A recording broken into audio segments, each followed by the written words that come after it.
एक समय की बात है। एक छोटे से गांव में सावित्री नाम की एक बूढ़ी महिला रहती थी। उसके पति का कई साल पहले देहांत हो चुका था। उसका एक ही बेटा था, रमेश। सावित्री ने बड़ी मेहनत और त्याग से रमेश को पाला पोसा, उसे पढ़ाया लिखाया और बड़ा किया। जब रमेश की शादी हुई तो सावित्री को लगा कि अब उसके जीवन में खुशियां लौट आएंगी। लेकिन ऐसा नहीं हुआ। रमेश की पत्नी यानी सावित्री की बहू बहुत कठोर स्वभाव की थी। वो सावित्री को पसंद नहीं करती थी। धीरे धीरे रमेश भी अपनी पत्नी के कहने में आकर अपनी मां से दूर होता चला गया। पहले जहां वो मां का सम्मान करता था, अब वो भी उसे नजरअंदाज करने लगा। सावित्री दिन भर घर के काम करती, झाड़ू पोंछा, बर्तन, खाना बनाना, लेकिन उसे बदले में ताने और अपमान ही मिलते। बहू उसे अक्सर डांटती, तुमसे ठीक से काम भी नहीं होता, बस बैठकर खाना खाना आता है। रमेश भी कुछ नहीं कहता, बल्कि कई बार वो भी अपनी मां को ही दोष देता। एक दिन बहू ने गुस्से में आकर सावित्री से कहा, अब तुम हमारे घर पर बोझ हो, तुम कहीं और जाकर रहो। यह सुनकर सावित्री का दिल टूट गया। उसने अपने बेटे की ओर देखा। उम्मीद थी कि वो काम करे, अंदर बूढ़ी महिला है, कहेगा। लेकिन रमेश चुप रहा। उसकी चुप्पी ने सावित्री को अंदर तक तोड़ दिया। उस रात सावित्री ने भगवान से प्रार्थना की, हे प्रभु, मैंने जीवन भर किसी का बुरा नहीं किया। अगर मुझसे कोई गलती हुई हो तो मुझे माफ कर दो, लेकिन अब मुझे इस दुख से निकालो। अगले दिन सुबह सावित्री घर छोड़कर निकल पड़ी। उसके पास न पैसे थे, न कोई ठिकाना। वो पेट चलते चलते गांव के बाहर एक पुराने मंदिर के पास पहुंची।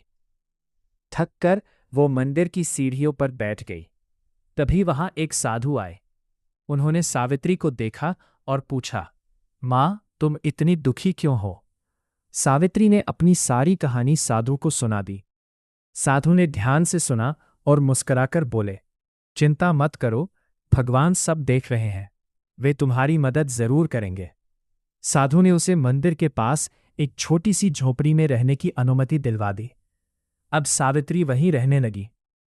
वो रोज मंदिर की सफाई करती, भगवान की पूजा करती और जो भी थोड़ा बहुत प्रसाद मिलता उसी से अपना पेट भरती। धीरे धीरे गांव के लोग उसकी सादगी और भक्ति से प्रभावित होने लगे। वे उसे सम्मान देने लगे। कोई उसे खाना दे जाता तो कोई कपड़े। ज्यादा शांत और संतुष्ट रहने लगी। एक दिन गांव में एक धनी व्यापारी आया।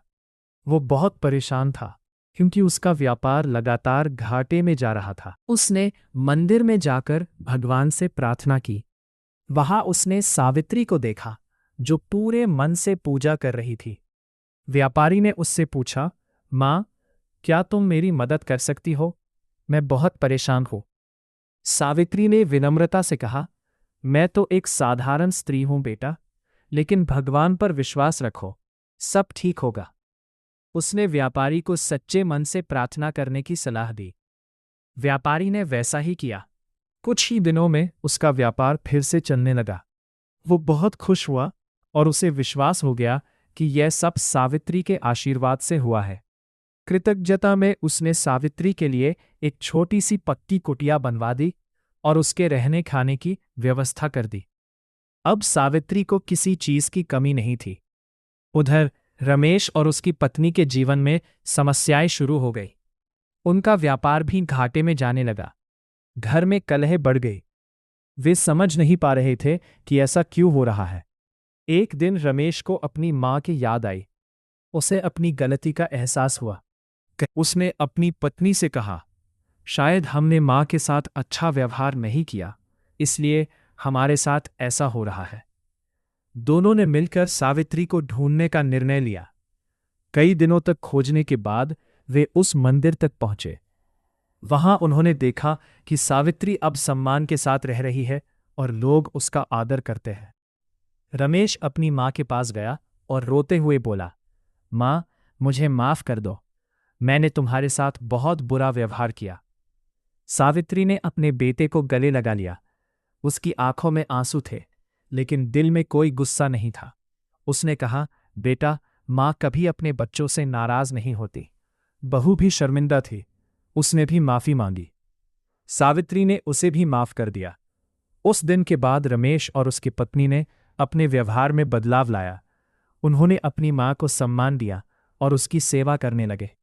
धीरे धीरे उनके जीवन की परेशानियां भी खत्म होने लगी। इस तरह भगवान ने सीधे आकर मदद नहीं की, लेकिन सही समय पर सही लोगों के जरिए सावित्री की सहायता की। यह कहानी हमें सिखाती है कि सच्ची भक्ति और अच्छे कर्म कभी व्यर्थ नहीं जाते और भगवान कभी न कभी मदद जरूर करते हैं।